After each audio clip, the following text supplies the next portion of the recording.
So we're talking about stretching through the front of the chest, a counter stretch to that riding position that is so much forward, or sitting at a computer, or being on our phone, right? We're always hunching forward. So we want to do counter stretches that can open us out through the chest. And one of the best ways to do that is with a foam roller or a rolled up towel, your jacket, your sleeping bag, your sleeping pad, anything that can go down the length of your spine and allow the chest to fall open without having to, it's a passive stretch. So you don't have to make yourself, stretch out. This is just a way to relax through the musculature. So I have a lot of mobility in the front of my chest, and so I can be on something that's this high, like a foam roller, but for some of you, you might need to start out on a towel, and that's all you can do.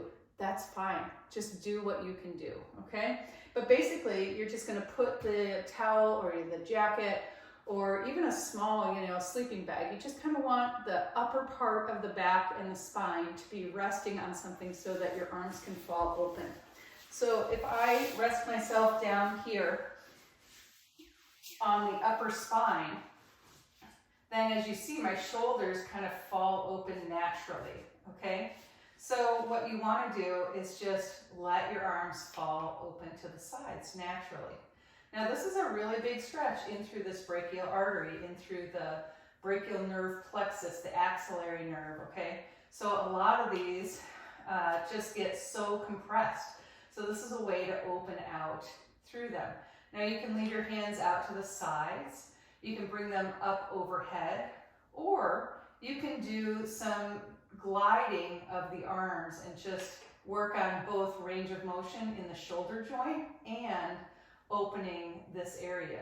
So you can take your arms down and you can kind of make snow angels, just going up and down. Now, if this is not accessible for you, don't worry about it. Just start with laying open 3 to 5 minutes, okay? Another way to glide through that shoulder joint mobility is to raise your arms up straight overhead and then back down. Now, as far as general shoulder mobility goes, you can take this out completely and you can just do the same thing.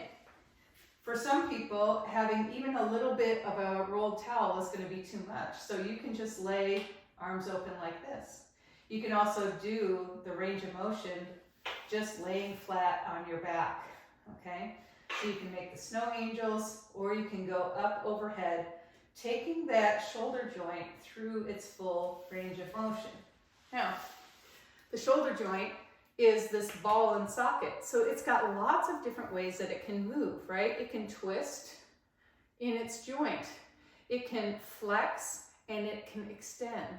It can, go down and up. So there's all these different ways that we can move our shoulder joint. And if we don't do it, if we always hold it in one position, all the other ways, they start to get those adhesions. They start to get stuck.